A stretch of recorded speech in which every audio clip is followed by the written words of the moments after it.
Passport issue ও নবায়নের ক্ষেত্রে police verification থাকছে না। মঙ্গলবার স্বরাষ্ট্র মন্ত্রণালয়ের সূত্রে এই তথ্য জানা গেছে। এর আগে পাসপোর্টের জটিলতা নিরসনের লক্ষ্যে এদিন সকালে সচিবালয়ে স্বরাষ্ট্র মন্ত্রণালয়ের জ্যেষ্ঠ সচিব ডক্টর নাসিমুল গনির সভাপতিত্বে একটি সভা অনুষ্ঠিত হয়।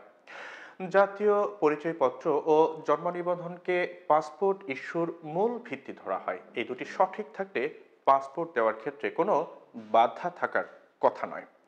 সম্প্রতি উপদেষ্টা পরিষদের সভায় এমন মতামত উঠে এসেছে। এরপরই এ নিয়ে কাজ শুরু করে স্বরাষ্ট্র মন্ত্রণালয়ের সুরক্ষা সেবা বিভাগ। নাম প্রকাশে অনিচ্ছুক এক কর্মকর্তা সংবাদ মাধ্যমকে জানান যে এই বিষয়টি সভায় অনেকটা এগিয়েছে। পরবর্তীতে আরেকটি সভা অনুষ্ঠিত হওয়ার কথা রয়েছে। সভায় বেশিরভাগ প্রতিনিধি পাসপোর্টে ভেরিফিকেশন ওঠানোর বিষয়ে মত দিয়েছেন। স্বরাষ্ট্র মন্ত্রণালয় সূত্রে জানা গেছে যে পুলিশ প্রতিবেদনের অপেক্ষায় এই মুহূর্তে সারা দেশে 16,000 পাসপোর্ট ইস্যু ঝুলে আছে। প্রতিবেদন পেতে অনেক ক্ষেত্রে দীর্ঘ সময় লেগে যায়, অথচ অনেকের অসুস্থতাজনিত চিকিৎসা এবং অন্যান্য কারণে দ্রুত দেশের বাইরে যেতে জরুরি পাসপোর্ট করার প্রয়োজন হয়ে পড়ে। জনপ্রশাসন সংস্কার কমিশনের প্রধান ও সাবেক সচিব আব্দুল মঈন চৌধুরী গণমাধ্যমকে বলেন যে পাসপোর্ট পাওয়া নাগরিকের অধিকারের জন্য পুলিশ ভেরিফিকেশন কেন করতে হবে।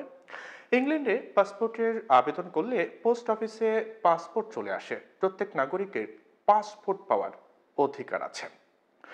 সংশ্লিষ্টরা জানান যে পুলিশ প্রতিবেদনের বাধ্যবাধকতা থাকায় পাসপোর্ট প্রত্যাশী সাধারণ নাগরিক পাসপোর্ট জারি ও নবায়নে নানামুখী হয়রানির সম্মুখীন হয়ে আসছেন দীর্ঘদিন ধরে।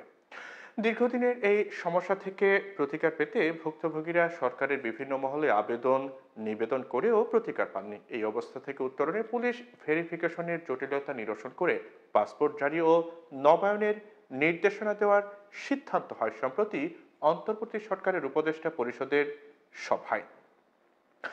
জানা গেছে যে সভায় পাসপোর্ট জটিলতা নিরসনের লক্ষ্যে প্রয়োজনীয় সুপারিশ প্রণয়ন করা হয়। উপদেষ্টা পরিষদের নির্দেশনার আলোকে সিদ্ধান্ত চূড়ান্ত করে এই সংক্রান্ত আদেশ জারি করা হবে। সভায় প্রধান উপদেষ্টার কার্যালয়, আইন, বিচার ও সংসদ বিষয়ক মন্ত্রণালয়, প্রবাসী কল্যাণ ও বৈদেশিক কর্মসংস্থান মন্ত্রণালয়, পুলিশের বিশেষ শাখা সহ অন্যান্য বিভাগের প্রতিনিধিরা উপস্থিত ছিলেন।